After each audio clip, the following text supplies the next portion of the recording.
Assalamu alaikum, урматтуу мекендештер, туугандар, кандайсыңар? Иштериңер жакшыбы?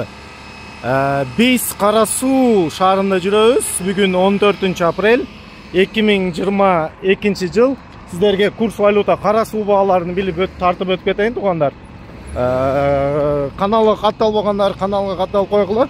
Лайк кнопканы басышты унутпогула, туугандар. Кара Суу районунун курс валютасы бүгүнкү күнгө Доскредо банк бар экен, бул алдыбызда. Доскредо банктан евро 91, сатылыш 92 екен, долларыбыз 83, сатылыш 84, рубль 95 тиң, сатылышы 115 тиң екен, туугандар. Бул Кара Суу районунун Доскредо банкы.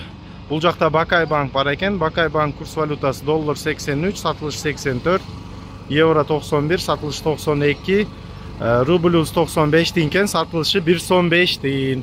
Туугандар, ошондой Кара Суу шаарында курс валютабыз бүгүнкү күнгө ошондой болуп атат. Ол жакта Эко Исламик банкам бар экен. Ал жерде эле рубль 95 тиң экен. Рубльбуз кичине түшүп калды. Баржык мына Өзгөндө деле, Жалал Абад шаарында эле рубль түшүп калды, туугандар. Видео жаккан болсо лайк кнопканы басып койгула. Каналга катталбагандар каналыбызга катталып койгула, туугандар.